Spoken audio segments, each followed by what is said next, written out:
Welcome to class. This is American Federal Government, and I'm Ken Hicks. We've been talking about some of the kind of foundational values and principles which govern American government. We've talked about sort of the whole importance of political culture, how the United States has a very individualistic political culture. Talked a little bit about the type of government that we have. We are a constitutional republic, which is to say we are governed by a rule book, by a set of rules, but we also have strong elements of democracy. There are elements, again, in which the people are expected to elect representatives. So we have a republican form of government, which is, again, a government that is limited, both in terms of the rules that political actors are supposed to abide by, but also by certain principles. Again, the separation of powers, checks and balances, federalism, all these things are designed to constrain government and to keep government from acting in a dictatorial manner. We've also spoken about civil liberties, those things, again, that as Americans and basically as inhabitants of the United States, there are protections against arbitrary government intrusion in certain areas and towards abuse by government.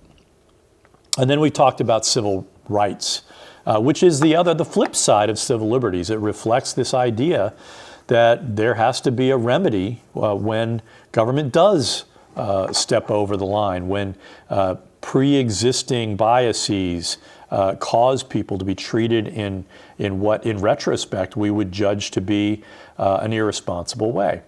Actually, there was a really interesting article over the weekend in the New York Times about Oklahoma and a law that was passed that basically allows women who killed their spouses because, where spousal abuse, where rape and physical and mental abuse was a common element of their day-to-day lives, where that can be brought back to court as a way of kind of mitigating and lessening the sentences of those women. That was a law that was passed not too long ago.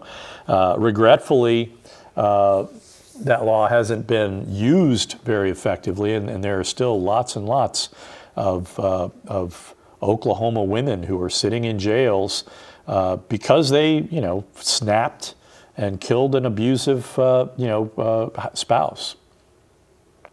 Now we're going to move on to another very important question, and that is the idea of public opinion.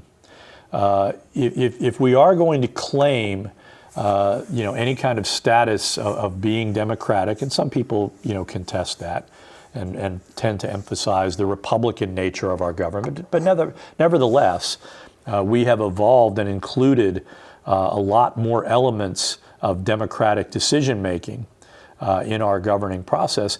In order for government to be accountable to the people, you have to know what they're thinking. And so we need to know, what people want in any given time. In 2024, a very narrow majority of Americans voted for Donald Trump. And Donald Trump's, among his promises, was that he would, execute the largest mass deportation operation in American history, and that he would, lower the prices of goods. That affordability was a major issue. Those seem to be two of the broader issues that a lot of people voted for. There were other promises that he made that have proven to be less popular. But in any event, he won in 2024, and he is attempting to act on those promises. So we need to know what the public thinks about what he's doing and how, what kind of a job he's doing, because we are now entering a midterm election cycle, which you should always look, and we'll talk more about elections in a couple of weeks. We should always look at elections as an accountability moment, where the party that is wielding political power is going back to the public and is, facing the music, as it were. So what are we focusing on today? Today, our first topic, public opinion. We're going to spend a little time figuring out what it is, what kind of values and beliefs people hold. What are the common values that Americans tend to cherish, and how values and beliefs are different from mere opinion. Secondly, we're going to talk about how we go about forming political opinions, and here we're going to draw on a related field of social science. Sociology focuses a lot on the idea of socialization, of how we come to be the people that we are. So let's address this first issue. Public opinion is defined by basic values and beliefs. What do we mean when we speak about these things? Values. What is a value? What is a belief? What is an opinion? Okay.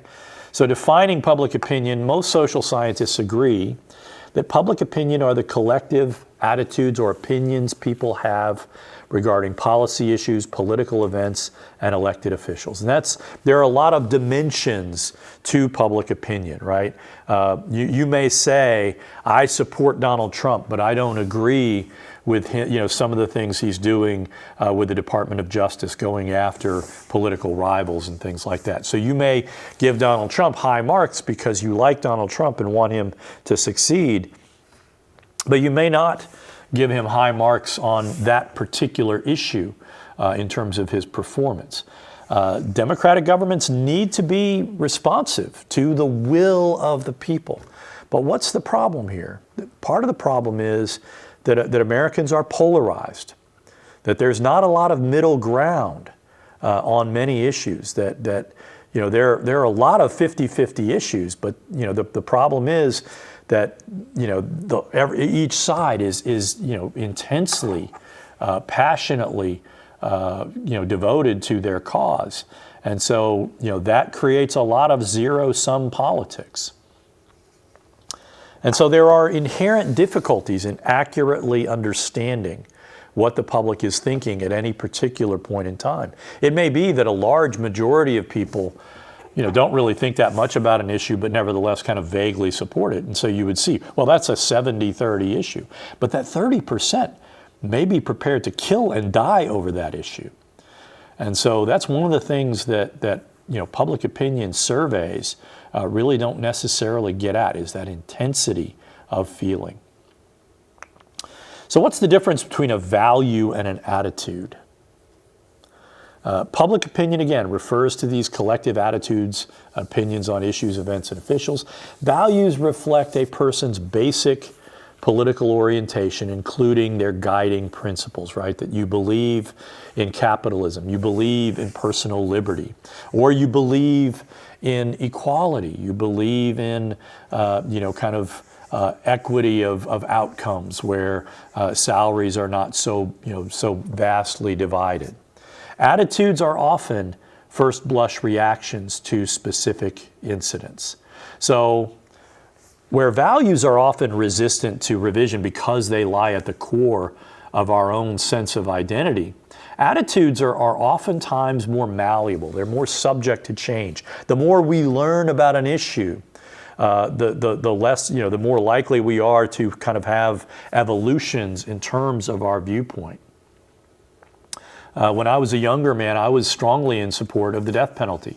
I believe that people who committed certain kinds of crimes, especially murder, deserved death as the punishment for their perspective. The more I learned about the process by which you go about executing someone, the more kind of skeptical I became about the issue. The more I learned, first and foremost, there's this basic paradox within the death penalty. It works best if it happens very quickly. You condemn the person to death and then you kill them. Well, due process requires that you go through and you make sure that that person has had as much due process as possible, because you don't want to make mistakes with the death penalty, because it's not, you can't take it back. You can't say, oops, didn't mean to kill you. So your only remedy at that point is, kind of blood money that you pay to the relatives of the person you wrongfully executed. There are a number of other aspects to this that have caused me to become a lot more skeptical about the death penalty, and in particular how we apply it. We get it wrong. We tend, whether we intend to or not, we tend to apply the death penalty a lot more aggressively to disfavored groups, in particular to Black and Latino men, than we do to other groups of people who commit similar levels of violent offenses. And so social scientific studies have repeatedly demonstrated that Americans are, relatively speaking, low information voters. The University of Michigan's American National Election Studies, the ANES, and the General Social Survey, the GSS, have been tracking Americans' attitudes since 1948. Along with nonpartisan think tanks like the Pew Research Center, the data persistently suggests that a significant majority of Americans evince low levels of political information. While a majority of Americans show a basic awareness of major events and high-profile stories and personalities, they also demonstrate little detailed knowledge of those events and issues. So what are the reasons for Americans' low levels of information? There are a variety of reasons. In many instances, the lack of information is simply a byproduct of a broad decline of trust in the mainstream media, which is something that we'll be dealing with in a couple of presentations. Many Americans increasingly rely on expressly partisan media, like Newsmax or MS Now, and are often vulnerable to misinformation and to disinformation. Many Americans report that they're turned off by politics, are increasingly tuning out the media altogether. And a lot of people are just busy, right? If you're in your early 30s and you're starting, your business career and you're working a lot, and your wife is similarly working a lot, pursuing their career, and you're paying for childcare, you have a couple of young kids, you get home at 6 o'clock at night, and you just don't really feel like you have time. You have soccer practice. You have other things to do that take up your time. That is a challenge that a lot of Americans sort of report, that they simply don't have a lot of time for political news. Those are things that don't really affect them. And to the extent that they do pay attention to news, oftentimes it's of the local variety. It's of what's happening in the community, what's happening with the school board, what's happening at our local schools, what is the latest kind of challenge that your children are confronting in your public school. So there are vast differences of public opinion, but in the United States they tend to be of one of or the other kind of variety, and that tends to, we tend to flow into two different categories, which is largely a reflection of the rules governing our elections and the nature of our party system. And so Americans tend to be Democrats or Republicans, although again, independents are a rising number of Americans. Although again, a lot of independents tend to vote for one party or the other. There is the rural versus urban phenomenon. A lot more Republicans are increasingly living in rural areas, whereas Democrats are largely concentrated in urban areas. Blacks versus whites and other kind of ethnic groups. Hispanics versus non-Hispanics, men versus women, young versus old, college educated versus non-college educated, the religiously devout versus the secular. These sorts of demographic features are what really drive a lot of differences within America. And again, in a lot of instances, those differences are polarizing in their effects. You also have the effect of ideology. Now, what is an ideology? I actually teach a 16-week course just on that issue. Ideologies are cohesive sets of beliefs that forms a general philosophy about the role of government. Okay? Ideologies generally serve four basic purposes. First and foremost, they explain the world. Secondly, they provide a description of what's going on in the world. Third, they orient people related to in relation to other people.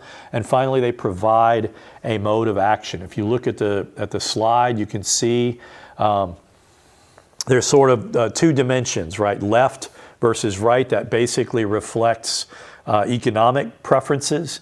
The further to the right is basically more laissez-faire, government leaves it alone.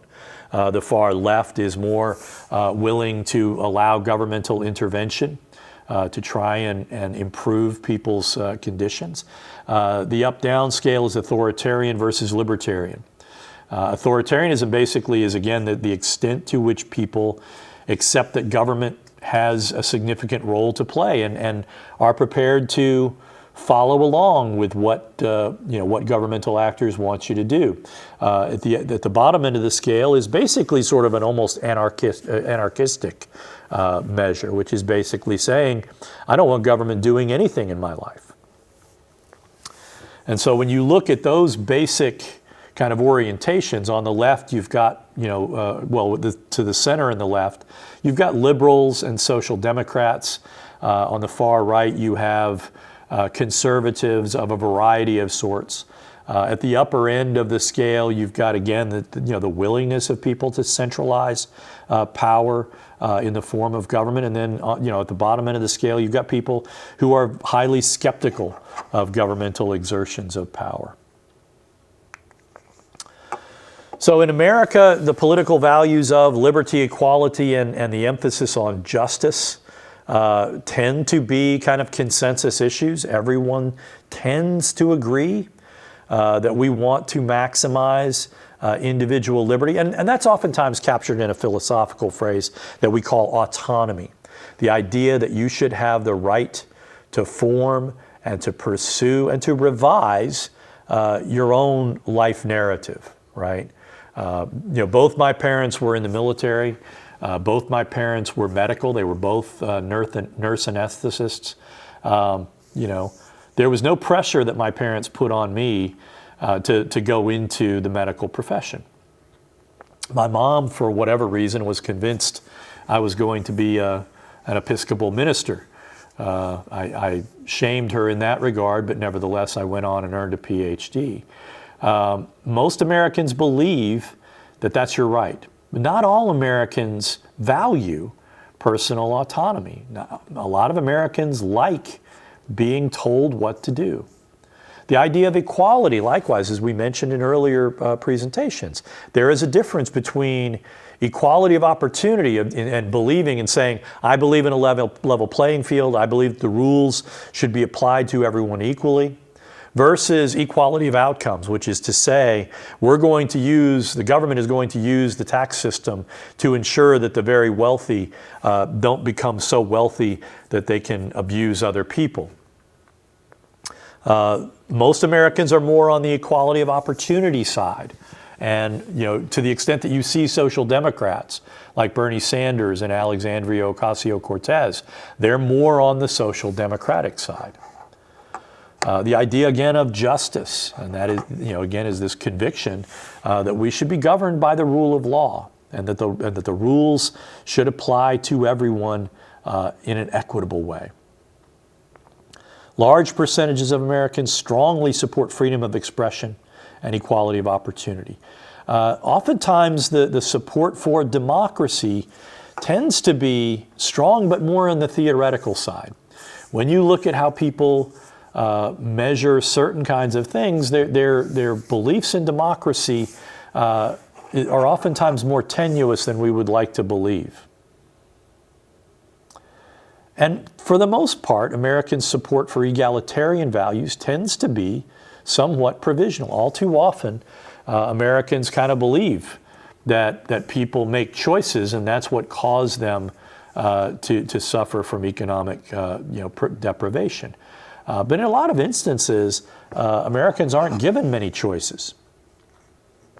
And so Americans are oftentimes insensitive to those realities. When you look at fundamental values, And for example, this slide suggests, this shows you the percentage of people who say that something is very, somewhat, or not too much or not at all important to maintaining a strong democracy. First of all, look at the far right, not at all. 3% believe that national elections should be open and fair. 3% don't believe that. 3% of Americans. Rights and freedoms of all people should be respected. 4% of Americans don't believe that. 2% of Americans believe that elected officials face serious consequences for misconduct.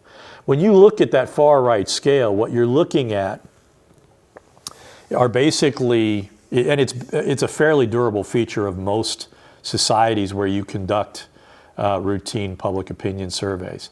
There are a certain percentage of human beings who fall into what some of us describe as the misanthropic category. They don't like people, they don't trust people, and they're unhappy with anything that, any form of government. Okay? But when you look at the broad consensus issues, the first 5 of these are 81, at least 81%. Almost 90% of Americans believe that national elections should be open and fair. 85% of Americans believe that rights and freedom of all people should be respected. 85% believe that elected officials face serious consequences for misconduct. In other words, they believe that when you engage in bad behavior, you should be punished. I bet that number is lower today because of all the stuff surrounding the Epstein scandal.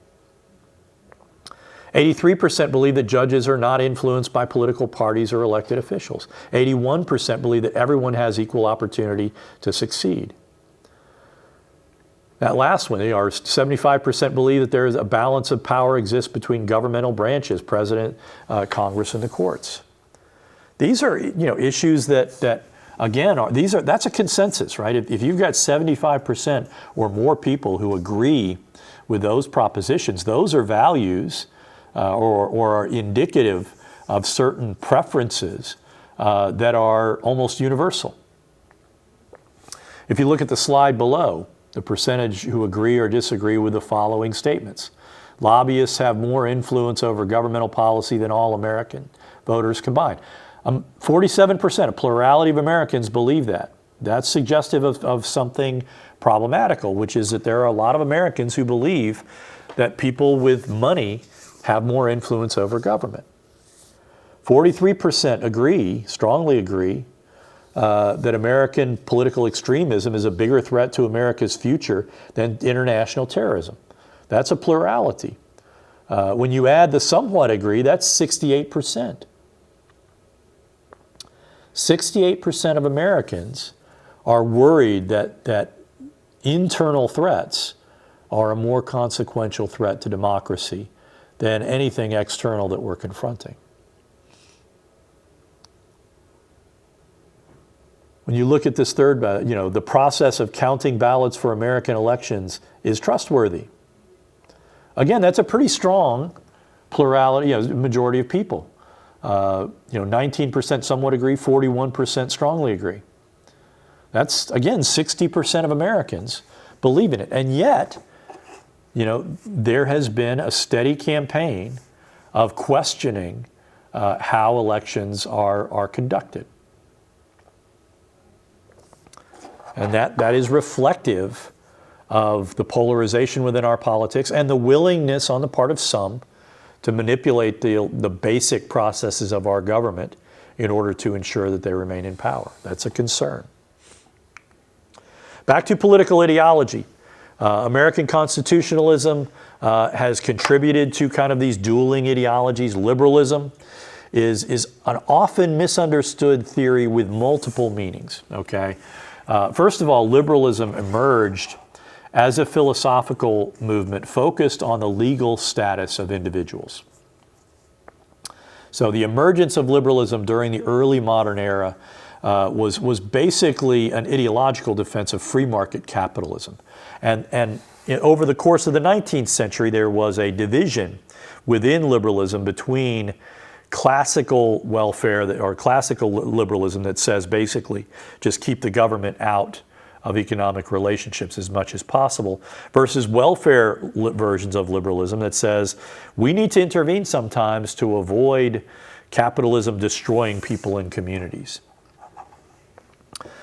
Conservatism likewise has a lot of different potential meanings.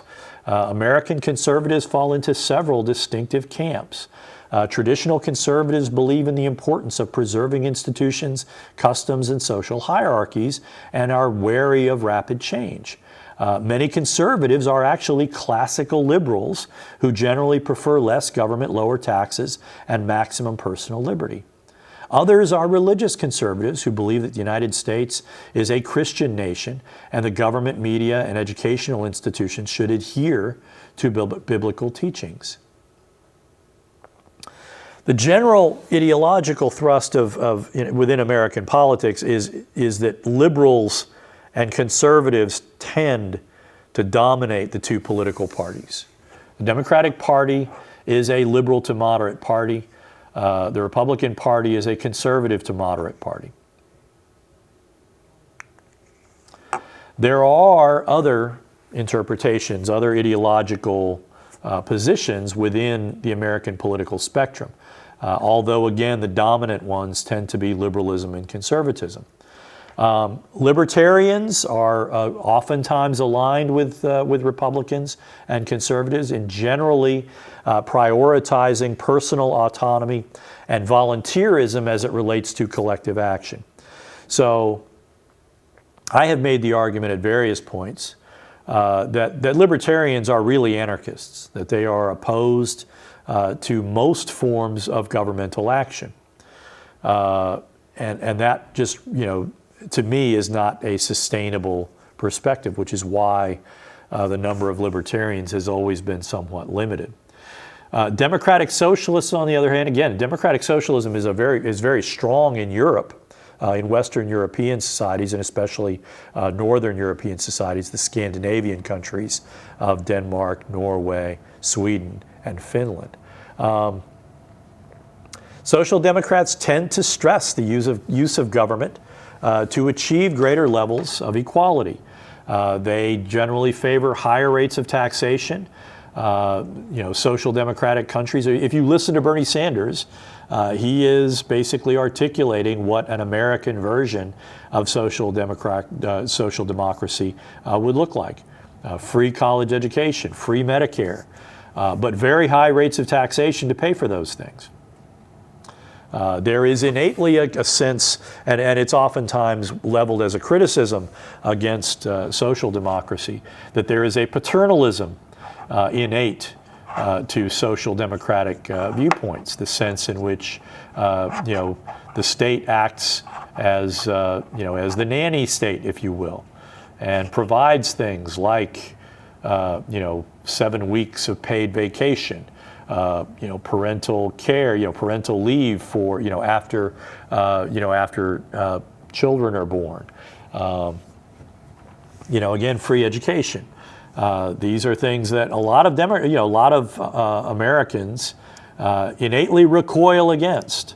A good number of Democrats are sort of nominally supported, but most liberals, would basically say that in some instances these are aligned too far because they get in the way of the idea of autonomy. And remember, that is sort of a core value for most visions of liberalism. So over the course of American history, America's ideological spectrum has been largely compressed, especially since the 20th century. And largely that compression was the result of the Cold War, which we'll deal with in later semesters, but in short term reflected the ideological conflict between the United States and its allies and the Soviet Union and its allies. With the end of the Cold War in the early 1990s, the ideological spectrum has spanned out in both the left and the right. And both political parties have stretched out to encompass those perspectives to some extent. And oftentimes they've found it harder and harder to identify and to occupy that middle ground that historically has been the sweet spot for American political parties. We oftentimes look at moderates. Again, most Americans identify as liberal, conservative, or moderate. Nearly 37%, over a third of Americans, self-identify as moderate. The conventional wisdom suggests that to be a moderate politically is to be sort of middle of the road. Alternatively, you may agree with liberals on some issues and conservatives on other issues, which kind of leaves you with a sense of ambivalence as to which political party you tend to support. The reality of moderation, and we oftentimes equate moderates with independents, but the reality is that moderate and independent voters tend to vote with one party 2/3 of the time or more. In fact, oftentimes 3/4 of the time or more. In other words, and that differs from region to region. For example, there are more moderates in Massachusetts than there are either Democrats or Republicans. Does that mean that Massachusetts is an independent state? No, it generally means that the moderates and independents in Massachusetts tend to support Democrats most of the time. They will occasionally elect moderate Republicans to be governor of the state. Mitt Romney is a good example. I think, what was his name? Charlie Baker's more recent example. These are guys that don't fit comfortably in the Republican tent. And they're not popular with other Republicans, but they're able to win election in Massachusetts.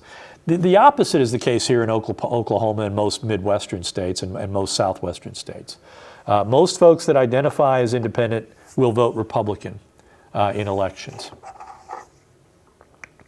So again, when you look at the American ideology, more Americans typically identify themselves as conservatives than liberals. That reflects, again, an argument that's often made by conservatives that America is a center-right country. I think that oftentimes overstates the case because a lot of people who identify as conservative, when you really explore their political values, they're not as conservative as they appear. Again, moderates today outnumber liberals and conservatives. Liberals tend to vary from around 1/4 of the population to around 28%. 28% is typically about as high as they're going to get at any particular point in time. And again, that simply reflects the culture. It also reflects to some extent living conditions. That 25% is somewhat reflective of those numbers of people who are living in very urban areas. So who are Americans?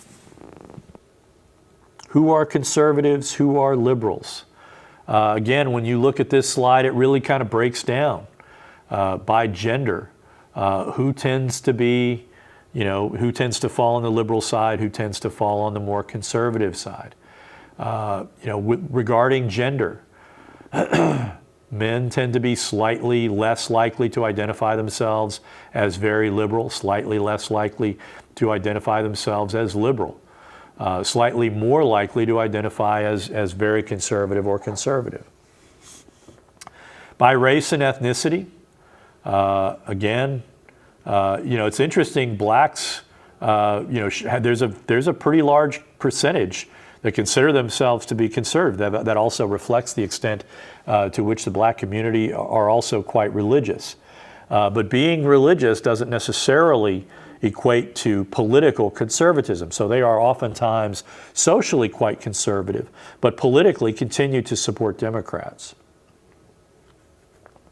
Again, when you look at education, there is a tendency for education to oftentimes have what we might characterize as a moderating effect.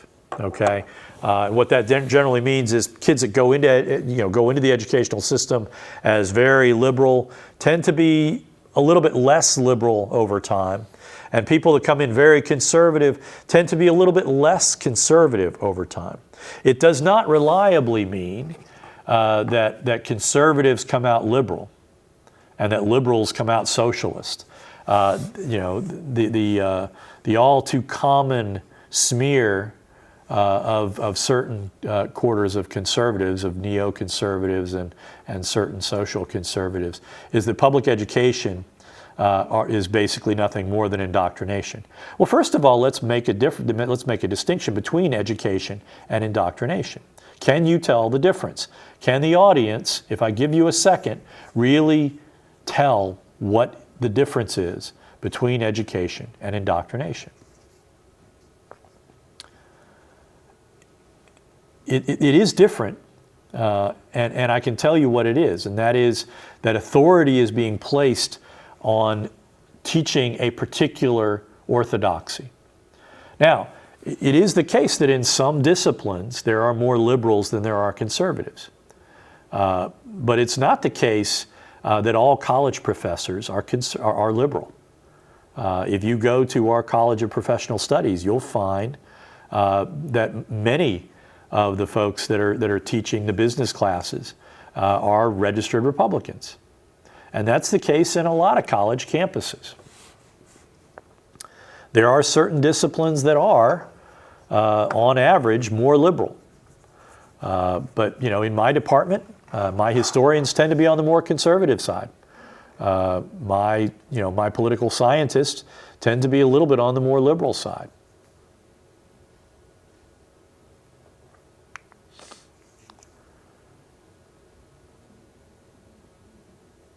So that's another copy of that. So how do we go about forming political opinions? What are the forces that shape public opinion? The reality is that human beings are socialized into specific political cultures, a broader, what we might call an American political culture. But we also are inculcated and socialized within subcultures.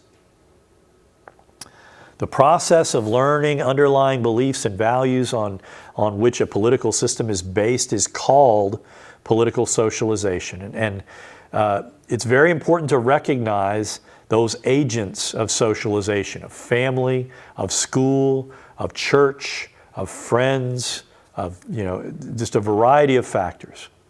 And so lived experience goes a long way towards shaping beliefs. I mentioned I am an Army brat. I was born, both my parents were Army officers. My mom was forced to give up her commission when she had my older brother in 1958.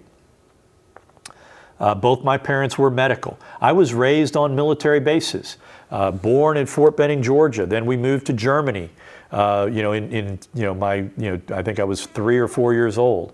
Then when I was 5, we moved to Virginia. When I was 6, we moved to Texas and spent almost, 2 years there because my dad was serving in Vietnam. And when, my dad came back from Vietnam, he got reposted at Fort Benning. And my dad wanted us to stay in one place, so we stayed at Fort Benning. Now, one of the things about, being a military brat is that you move a lot of places. Well, even though we stayed at Fort Benning until my dad retired in 1977, I got a new set of friends every 18 months because all the people around me, their folks, were being, shipped off. What effect does that have on a person? It makes you, very malleable in terms of forming relationships. A lot of people around here born and raised in the small towns that their great-grandparents were born and raised in. I'm not saying there's anything wrong with either of those realities, but those are realities that shape us. So what impact do friends and family have as the first agent of socialization? Partisan preferences are often shaped in home, both positively and negatively. One thing we know is that parents that just kind of, talk to their kids will oftentimes form the same sort of partisan belief systems that they have. Parents that attempt to program, parents that attempt to indoctrinate their children oftentimes find, I'll use a metaphor here, that the kids spit the bit. They don't want to be indoctrinated, and they oftentimes react against that kind of indoctrination. And that can have long-standing, kind of negative effects on the relationship between parents and children as the children grow into adulthood.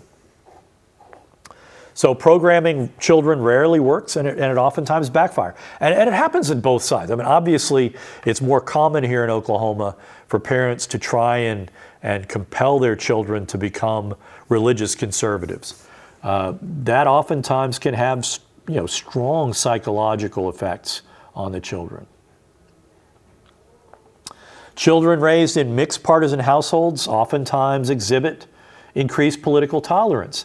If you love both your mom and your dad, and your mom and your dad are on different sides of the ideological fence, and yet they get along, you're more likely to be tolerant. You're more likely to accept that both political perspectives are acceptable. Likewise, the friendships you form. If you have a group of friends and one of your friends happens to be more politically oriented than the others, that person may actually have an influence on the kind of beliefs that you're going to end up forming. Education plays a powerful role. Public education was conceived. And keep in mind, for most of American history, a good portion of American history, well into the late 19th and even into the early 20th century, education was exclusively a local phenomenon. Local communities created schools, they funded schools, and those schools oftentimes reflected the partisan and religious belief systems that were prevalent in those local areas. In some parts of the country, you had a very strong Catholic presence. And so to the extent that there were public schools, it was simply non-Catholics, often immigrants, going to those schools. Public education was kind of really invested in around the turn of the century with a huge wave of immigration. And it was conceived as a way of mainstreaming the children of immigrants who were coming to this country who didn't speak English and who may or may not actually look like the Anglo-Protestant template of Americans. The one group of people that was consistently denied access to education were Black Americans. From the time that they were freed until the time of the 1960s, Black Americans were routinely shuffled into inferior schools, segregated schools, where they had oftentimes poorly educated and trained teachers, inferior, or outmoded textbooks. And it really wasn't until the 1960s that blacks began to get access to the same quality of public education. And that had polarizing effects. It was, you could make the argument that the civil rights movement was one of those breaking movements between liberals and conservatives, between those people who believed that black people had an equal right to send their kids to the same quality schools as white kids, and those people who rejected that out of hand. So differences in formal educational attainment are strongly correlated with different political orientations. A college education, again, increases the sense in which your political participation matters. It improves your critical thinking skills. It sparks your curiosity. You want to learn more about an issue. It supports an evidence-based approach to citizenship. So what I've said for 27 years plus of teaching is that I have no interest in indoctrinating students. Most college-age students have clearly established ideological perspectives. It's not my job to make you liberal, conservative, libertarian, socialist. Most of you already have those viewpoints. My job is to provide you with tools to become more thoughtful and effective in whatever ideological perspective you want to adopt as it relates to your citizenship. If anything, the role of education is to make you a better citizen. That doesn't mean to make you any particular ideological perspective. Social groups and public opinion. Again, social groupings include aspects of identity not subject to choice. Those include things like sex, age, racial groups. Social groupings also include elements of identity that we affirmatively select. Aspects of people's identity are subject to creative selection. They may include your gender, your political religious affiliation, your occupational group, doctor, lawyer, accountant. I strongly identify as a political scientist. But I also, emphasize an aspect of my identity that I don't necessarily have to. I am at least 1/4 Irish American. I am also 1/4 Welsh. I have a lot of different ethnic groups within me. Like most Americans, I'm a mutt. But I choose to, because my grandfather on my mother's side was pure Irish right off the boat.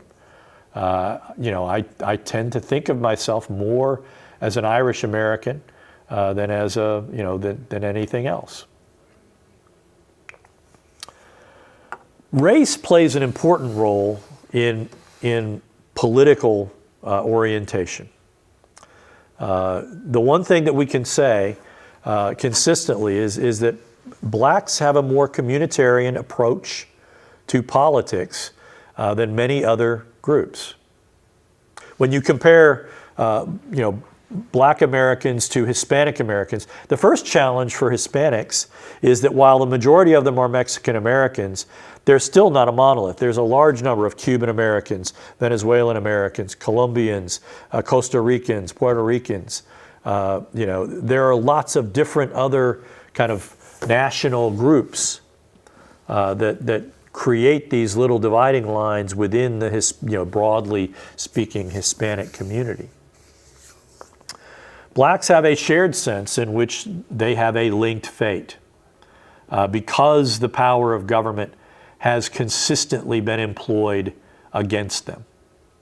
When you think about the Tulsa race riots, 1921 was not the only place where there was, a race riot, which is a euphemism for white people running around killing black people. It happened from the late 19th century well into the 1950s. Where you would have riots as far north as Michigan, as far west as Washington and California, where any instance where blacks began to exert political influence resulted in extreme resentment from white communities. That sense in which, think about Greenwood was a highly prosperous place in North Tulsa, and it was leveled. The state literally used the National Guard to drop bombs on parts of Greenwood. How does that affect a group of people's political outlook? I've had people say, I've had black people say to me, it seems like sometimes there's nothing that we can build that won't be knocked down. How does that affect your political perspective? So this really goes a long way towards explaining why there is a significant difference between black people's perceptions of occupational opportunities and especially their encounters with police. My mom never felt like she had to give me the talk, which black parents oftentimes have to give to their children, especially their male children, about what happens when a police officer, addresses you. The one thing that has occurred over, and this is clearly, evidenced in the protests in Minneapolis, is that the civil rights protests are increasingly becoming more and more diverse. There was always a certain level of diversity. Martin Luther King's inner circle had a couple of very important white advisors within them. But the crowds that were protesting the ICE and CPB raids were very diverse. And, of course, the two people who were killed by CPB agents in Minneapolis were both white. So here you get, on this slide, you get an indication of the divergence of beliefs between white respondents and black respondents. Racial groups oftentimes don't perceive race relations in precisely the same way. White people are far more likely to say racism is no longer a problem in the United States. But look at the percentage of people saying black people are treated less fairly than white people in these situations. They're treated equitably by the criminal justice system. 87% of blacks disagree, 61% of whites. In dealing with police, again, 84% say, yeah, it ain't the same. 63% of whites believe that. That's a 21% difference. In hiring, pay, and promotion, 82% of blacks say, yeah, it's not equitable. 44% of whites say, yeah, it is okay. 74% say that they get a fair, say that they don't get a fair shake when applying for a loan or mortgage. 38% of whites think that they do.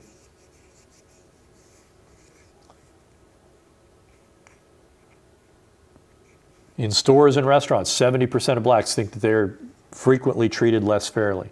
38% of Americans, they think they are treated by and large fairly. Only 38% agree with that.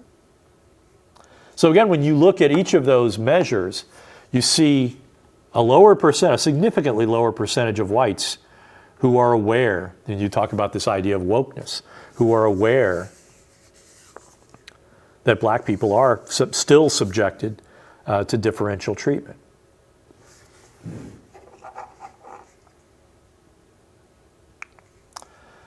Ethnicity also, again, generates very distinctive political attitudes. Latinos today comprise nearly 1/5 of the U.S. population, almost 20% of the U.S. population.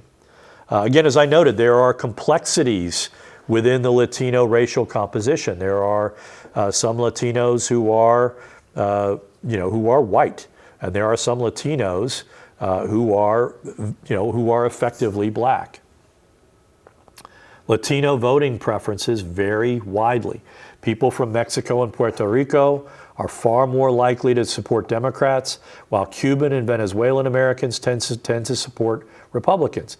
Among the issues Latinos care the most about, immigration is often a top priority, particularly restrictive immigration laws and unfair treatment of undocumented immigrants on the border. And I guarantee you that Trump's actions are going to have a profound effect on the Latino vote in the midterm elections, or at least I would hypothesize that. I would predict that. Gender has, again, a powerful shaping role on how people behave and believe politically. Differing social roles create different gender differences.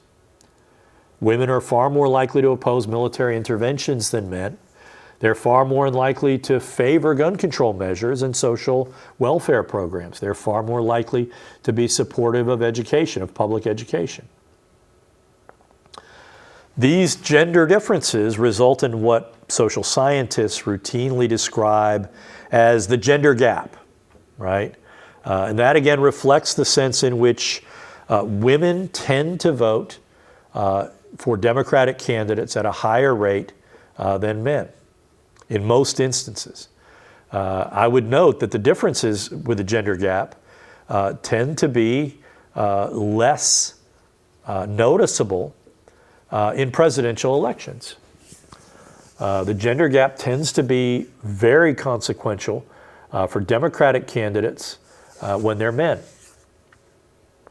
Barack Obama had a larger gender gap than Hillary Clinton. A lot of that reflects the sense in which there remains a glass ceiling. Think about it. We have not had a woman president to date. England has had several women prime ministers. Pakistan has had a woman head of state. There are African countries that have had women heads of government and heads of state.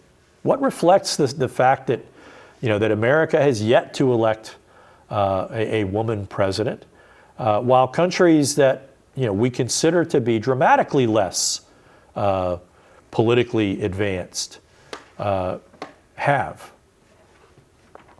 I will give you the clearest answer, is that we have a presidential system in which the president is elected independently. It's easier in a parliamentary system for a woman to work their way to a leadership position than it is to stand alone as a candidate for the nomination of one of the two parties. Democrats are the only party that have nominated a woman, and they have both lost. Albeit Hillary Clinton won the popular vote in 2016. Are we likely to see a woman president in the next 20 years? I think it's hard to say. And it really reflects people's judgments. And I think there's going to be a lot of headwinds confronting women seeking either party's nominations for the next several cycles because of the experiences of Hillary Clinton and Kamala Harris. Now, there were problems within both of those campaigns. Hillary Clinton was not the best candidate. I'm not saying anything, that she was a terrible candidate, but she didn't have the political talent that her husband had. And she had the baggage that her husband had accrued over his 2 terms as president. And there were a lot of Americans who might otherwise have voted for a Democratic, woman Democratic candidate, who were in the over my dead body category when it came to Hillary Clinton. Likewise, Kamala Harris faced serious headwinds over the course of the campaign. She started the presidential campaign of 2024 as the loyal vice president of Joe Biden. Biden's disastrous debate performance in June of 2024 led to his withdrawal from the race. And she, again, without the benefit of having gone through a primary process, ended up sort of as the de facto nominee. That, in many people's eyes, tainted her campaign. Which otherwise, and I would say this, she ran a very skillful campaign. The people around her helped her run a very skillful campaign. The problem, though, is that it was also an incredibly cautious campaign. It was a very managed campaign. They kept the vice president, Tim Walz, kind of in a box, and Tim Walz was not a particularly helpful vice presidential candidate. He probably would have been better off if they just said, Tim Walz should be Tim Walz. Likewise, Kamala Harris should have been a little bit less, programmed. She probably would have connected more with voters. So we have a glass ceiling problem both in American politics and in American economics. There's a significant, extent to which women are not represented in the top CEO positions of major U.S. corporations. And that is reflective, people, much like with race. People say we don't have a racism problem. We do. And some people say we don't have a gender problem. We do. If you accept that women are equal, that they are equal in the perspective of political skills and values, and that women can be effective leaders. If you don't believe that, then again, that's one of the reasons why we haven't had a female president.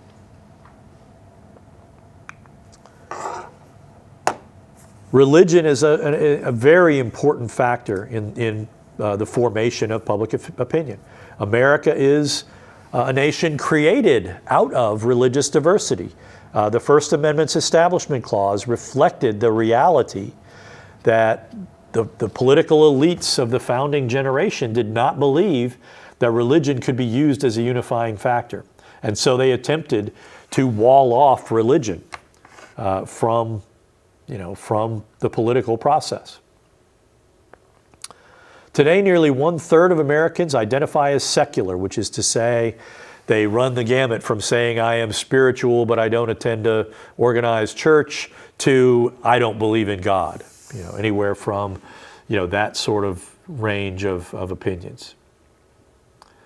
The intensity of religious belief tends to correlate with partisanship, and by that I mean people who are devoutly religious tend to be more conservative and tend to be more reliably Republicans. The exception of that are Black Americans who oftentimes, I'll give you the example of Raphael Warnock, who is the lead pastor of one of the largest churches in Atlanta, the church that Martin Luther King's father built. Is a profoundly religious guy. Chris Coons of Delaware is also devoutly religious, but also a Democrat. So there are exceptions to every rule. But the general tendency among people who are devoutly religious, be that Southern Baptist or Catholic or even Jewish, the more religiously intensely you feel your religious commitments, the more you are likely to be a Republican. Which again oftentimes leads to the misperception that the Republican Party is the party of the religious and the Democratic Party is the party of the secular. That's not the case. There are lots and lots of religious Democrats. One of the candidates for the Democratic nomination in the Texas Senate race, James Tallarico, is a devoutly religious young man who's studying for divinity. He's taking divinity courses. He's a state senator. He simply believes that his religious commitments incline him towards tolerance in a way that is congenial with the Democratic Party. Religion tends to create challenges with public education. And again, that is the sense in which the more people in a community want to import specific religious content into public education, it creates what the Supreme Court described as an entanglement with religion. Okay? Party affiliation. Americans oftentimes see through red or blue tinted glasses. And that is, again, a sort of a function of having a two-party system. Two-party system is predicated on the idea that political viewpoints can be concentrated within two parties and where you can still have meaningful competition. I think there are serious questions as to the viability of that proposition. I think this is especially true at the local level. When you look at most counties, there are anywhere from 2 to 5 groups of private families that control the economies of those counties. And they tend to govern, they tend to control the politics as much as they control the economics of that county. And that has tended to have polarizing effects. That has tended to, really, from the ground up, because counties are one of our local government levels. But oftentimes our county governments are one-party governments. You oftentimes have these partisan bubbles in otherwise, dominant areas. And that is the sense, again, if you look at Texas, if you look at it county by county, it shows, well, there's all these counties that are red. It's a red sea. But many of those counties only have a few thousand people living in them. And those seas of blue are Houston, Dallas, and Fort Worth and those northern suburbs. The same is slowly becoming true in Oklahoma. The three counties most, closest to becoming Democratic are Oklahoma County, Cleveland County, the suburbs of Oklahoma City, and Tulsa County. Tulsa just elected its first black mayor, a Democrat. So the question is whether a two-party system is sustainable. And I'm increasingly, seeing evidence that it's not, that it will either yield to a one-party dominant system that will be authoritarian in nature, or we will have to make consequential revisions to our government to change our party system to a more multi-party system. That's my personal belief. You don't have to believe it. But that's, as a political scientist, that's the information that I'm giving you. Economic class. The economic class that you were born into is going to have a strong impact on how on the kind of political attitudes you're going to have. There is a sense where if you're born in a mansion and you're able to attend elite private schools and your parents have the money so that you can travel the world and take vacations on the south of France, you're more likely to have a sort of elitist, noblesse oblige attitude towards your politics. If you're born in a trailer park and both your parents work their butts off, you're probably not going to have, you're almost certainly going to have a much more hard-headed political set of attitudes.